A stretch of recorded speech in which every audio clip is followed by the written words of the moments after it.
20h sur Gabon News, bienvenue à tous dans cette édition d'information. À la une de l'actualité ce soir, les membres des deux chambres du Parlement gabonais ont repris le chemin du travail ce lundi 2 septembre à Libreville. Une rentrée parlementaire ponctuée au Sénat par l'ouverture de la session budgétaire. La ville de Libreville, toujours noyée dans les ordures ménagères et industrielles, en dépit de la multitude de chantiers lancés par les pouvoirs publics visant la modernisation de la ville. Un triste décor qui fâche et remet en question le slogan inscrit par l'hôtel de ville. Et puis la nouvelle compagnie aérienne Africa Aviation, installée depuis peu au Gabon, a une nouvelle desserte, Libreville-Douala-Libreville. Les images du lancement officiel de cette nouvelle ligne dans ce journal. Vous le savez, la rentrée des classes au Gabon, c'est dans quelques semaines. À l'approche de cette période, les parents qui doivent assurer la scolarité de leurs enfants sont généralement sous pression. Mais pourquoi sont-ils souvent si angoissés? Élément de réponse dans ce reportage de Marlise Gema et Refi Tsuga. Septembre, un mois que beaucoup de parents d'élèves appréhendent avec nervosité et angoisse, et pour cause, la rentrée des classes qui se profile à l'horizon. Alors, ce qui me fait le plus peur pour la rentrée scolaire, c'est l'achat des fournitures, les queues dans les librairies, et puis la perspective des embouteillages qui arrivent. Voilà, c'est ça qui m'angoisse en fait. Si l'approche de la rentrée des classes stresse certains, d'autres par contre l'abordent avec assurance. Moi, en tant que parent, quand on donne les grandes vacances, je commence à me préparer dès l'instant. Ce n'est pas la rentrée que je dois me préparer. Moi, par exemple, je suis commerçant. Quand on donne la rentrée, j'ouvre un compte, soit dans une banque, soit dans nos tontines que nous faisons au marché. Là, vers la rentrée, moi, je bouffe la tontine et ça me permet de résoudre mes problèmes. En ce moment, les choses coûtent vraiment cher et ce n'est pas facile pour nous parents. Surtout quand nous avons des enfants. D'abord, de un, on a des enfants. Déjà, il y a d'autres qui sont au secondaire et il y a d'autres qui sont au primaire. Et joindre les deux bouts, ce n'est pas vraiment facile. Tout coûte vraiment cher en ce moment. Vraiment, si on peut revoir un peu en baisse le prix des fournitures scolaires, ça nous ferait du bien, ça nous va nous arranger quoi. La consommation moyenne des ménages au Gabon ne permet toujours pas de subvenir aux besoins quotidiens des citoyens. À cela s'ajoute la problématique du traditionnel trousseau scolaire qui varie en fonction des établissements et du nombre d'enfants à charge. Il ne se passe plus un jour à Libreville sans que l'on enregistre au moins un accident de la circulation du bord de mer aux différents carrefours de la capitale gabonaise. En passant par les quartiers, le constat est alarmant. Dégâts matériels et pertes en vies humaines sont très souvent la conséquence de ces accidents. Martial Tsonga et Fren Dongo sont revenus sur les raisons de ces drames avec le directeur général de la sécurité routière. Depuis plusieurs semaines, la capitale gabonaise est le théâtre de nombreux accidents de la circulation. Et cela, malgré de nombreuses campagnes de sensibilisation de la Direction générale de la sécurité routière à travers le pays. Nous constatons que depuis un peu moins de 2 mois, effectivement, Libreville et ses environs, il y a de nombreux accidents.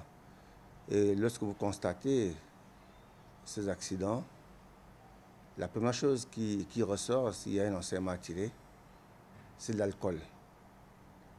L'alcool au volant entraîne forcément la vitesse. Et vous constaterez que ces accidents se produisent à des heures tardives dans la nuit. Ça veut dire que ce sont des usagers, après avoir pris un verre de plus, ou sortant d'une boîte de nuit, parce qu'ils ont aussi pris un verre de plus, avec la fatigue, il se met au volant de sa voiture et il commence à appuyer sur le champignon. Résultat, malheureusement, généralement, c'est un accident. Ça peut être d'ordre mortel ou des dégâts importants, matériels et humains. Ce que nous avons constaté. Les messages de sensibilisation de la Direction générale de la sécurité routière sont clairs. Éviter l'alcool avant de conduire et respecter les limitations de vitesse. Ici, très prochainement, cette direction se dotera des radars routiers ainsi que de permis à points, actuellement en étude à la Direction des transports. Et puis, on le disait en titre, Libreville toujours en proie à des montagnes d'ordures. Malgré les nombreux chantiers engagés par les pouvoirs publics pour le rayonnement de cette ville, plusieurs artères présentent encore une image peu reluisante du fait de cet tas d'immondices ça et là, constat dressé par notre équipe de reportage Philippe Oyaga, Frendongo. Ville belle, attrayante et sécurisée. Voilà un slogan dont la mairie centrale s'est fait fort de concrétiser afin de donner à Libreville un visage des plus rayonnants. Cependant, force est de constater que dans plusieurs rues de la capitale, le phénomène de l'insalubrité reste toujours d'actualité aux grandes dames des populations. En tant qu'habitant de Libreville, selon les dires de la mairie, qui dit que Libreville c'est une ville belle et propre, moi je dirais que le contraire, on ne peut pas faire de commentaire, regarder de l'autre côté, puisque dans tous les quartiers de Libreville, dans tous les carrefours de Libreville, nous n'avons pas de commentaires à faire. Donc c'est le slogan n'a même pas lieu d'être. Libreville, ce n'est pas seulement le bord de mer qu'on balaye tout le temps. Là-bas, il n'y a pas la saleté qu'on doit toujours enlever la poussière. C'est dans des quartiers comme les Nzayon ici, précisément, il y a Kingele et autres. Le constat d'enfants état ces dernières semble, à maints égards, contrasté avec les objectifs que les services de l'hôtel de ville se sont fixés d'atteindre. Dès lors, une question se pose avec acuité. Notre capitale est-elle une ville propre ou sale? Actuellement, elle est sale. Le slogan, je ne suis pas contre le slogan, mais je dis ce que je constate constamment quand je circule dans la ville. Actuellement, elle est sale. Pour le moment, elle n'est plus propre.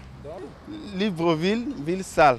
Le prochain locataire de la mairie de Libreville gagnerait donc à placer la question de salubrité parmi les priorités de son programme d'action pour faire de Libreville une ville véritablement belle et propre.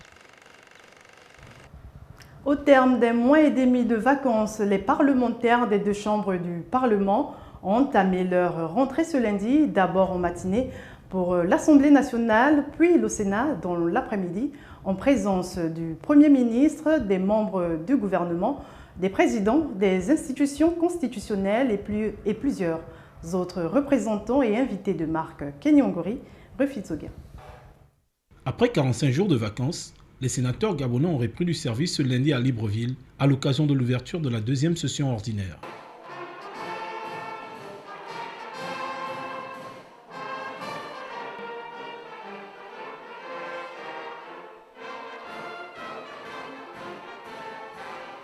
Cette ouverture des travaux a permis à la présidente de l'institution de revenir sur le travail réalisé par chaque sénateur durant l'intersession. Après une période d'intersession bien méritée, nous ayant permis d'aller au contact de nos compatriotes, il nous faut sans cesse instruire les conclusions de nos travaux. L'hémicycle Georges Raluri de ce palais Omar Gomo Ondimba nous accueille ce jour à l'occasion de l'ouverture de la deuxième session parlementaire de cette année 2013. Sur ce, je déclare ouverte la seconde session ordinaire du Sénat. Vive le Sénat, vive la République, que Dieu bénisse le Gabon. Je vous remercie de votre bien aimable attention. Dans la matinée, ce sont les honorables députés qui ont effectué leur entrée parlementaire. L'heure est au travail pour élever de nouveaux challenges pour les deux chambres. Dans le reste de l'actualité, la compagnie aérienne Africa Aviation, nouvellement installée au Gabon, a effectué hier dimanche son vol inaugural sur sa ligne Libreville-Douala-Libreville, une desserte fort fructueuse qui vient ouvrir à cette compagnie les portes de l'extérieur et ainsi élargir son champ d'exploitation et sa vision qui reste celle de servir de passerelle d'intégration sous-régionale. Les temps forts de ce voyage avec Muriel Ndoyene et Joshua Schwartz. Dimanche 1er septembre 2013, il est 10h45, décollage de l'aéroport international Léomba de Libreville. L'appareil affrété pour ce vol inaugural est de type ATR 72, à bord duquel ont pris place les promoteurs de la compagnie Africa Aviation, les membres du corps consulaire de l'ambassade du Cameroun au Gabon, quelques passagers et les médias. Au bout d'une heure de vol, atterrissage en douceur à l'aéroport international de Douala et satisfaction générale. Les autorités nous ont permis de sortir des frontières. Nous allons également mettre en place des stratégies qui pour l'instant sont confidentielles dans le sens de faire connaître nos produits, les développer et mieux satisfaire la clientèle. À Douala, un toast est porté pour sceller cette réussite qui constitue aujourd'hui une offre d'intégration sous-régionale. Je voudrais porter un toast à la réussite de cette opération en vous invitant à nous accompagner dans cette tâche. J'irai plus loin en disant qu'à travers cet acte, on ne parlera plus seulement de l'intégration sous-régionale, mais de l'intégration communautaire. Conscient de la concurrence du marché, Africa Aviation se dit confiant en comptant sur la qualité de ses services. La qualité du produit que nous proposons nous met en confiance. Nous savons que nous avons notre chemin à faire. Et comme je le disais tantôt à d'autres collègues, nous sommes venus proposer un produit périn. C'est une compagnie qui va rester. Présent depuis quelque temps sur le territoire national avec des vols intérieurs, la compagnie Africa Aviation veut rassurer sa clientèle sur la qualité des services, mais surtout du bon état de navigabilité de ses avions qui sont tout de même modernes et performants. Et on boucle avec le sport. Le président en exercice de l'Association des footballeurs du Gabon était face à la presse ce matin pour clarifier la position statutaire de l'association et montrer les documents qui confirment son existence. Une occasion pour lui de fustiger l'attitude du comité de normalisation de la Fédération gabonaise de football. Le point avec Mamadou Nyang. Clarifier la position statutaire de l'Association des footballeurs du Gabon en brandissant les documents qui font de lui le seul et unique président en exercice de cette structure, c'est l'objectif visé par Valérie Ondo ce lundi à Libreville. Nous venons par la présente clarifier les fondements de notre existence et les termes de notre collaboration avec les instances du domaine du football, tant au niveau national qu'international, par voie de conséquence, informer l'opinion publique sur ce qui suit. Le président en exercice de l'Association des footballeurs du Gabon à ce jour, conformément aux conclusions du dernier congrès tenu le 20 juillet 2011 à la Chambre de commerce de Libreville, est M. Ondo Ebe Valérie Olivier. Je me suis fait l'honneur de vous amener l'original que vous pouvez constater ici. Ici, le président Valérie Ondo juge les déclarations de Guimbina, président autoproclamé, d'être sans fondement et fustige dans le même ordre l'attitude du comité de normalisation. M. Guimbina, leader de ce groupuscule d'agitateurs, est dans l'informel et l'illégalité. Notre étonnement repose sur ce que le comité de normalisation de la FEGAFOOT s'invite dans la gestion interne de notre organisation au point d'affirmer qu'il y a bicéphalisme. Sur quelle base juridique s'appuie-t-il? L'association des footballeurs du Gabon a été créée au cours d'une assemblée générale tenue à Libreville le 21 septembre 1999, conformément à la loi 3562 du 10 décembre 1962 relative aux associations. Elle compte à ce jour 335 membres actifs. C'était le journal de la rédaction. Merci de l'avoir regardé. Restez en compagnie d'informations sur www.gabonnews.com. À demain, même heure.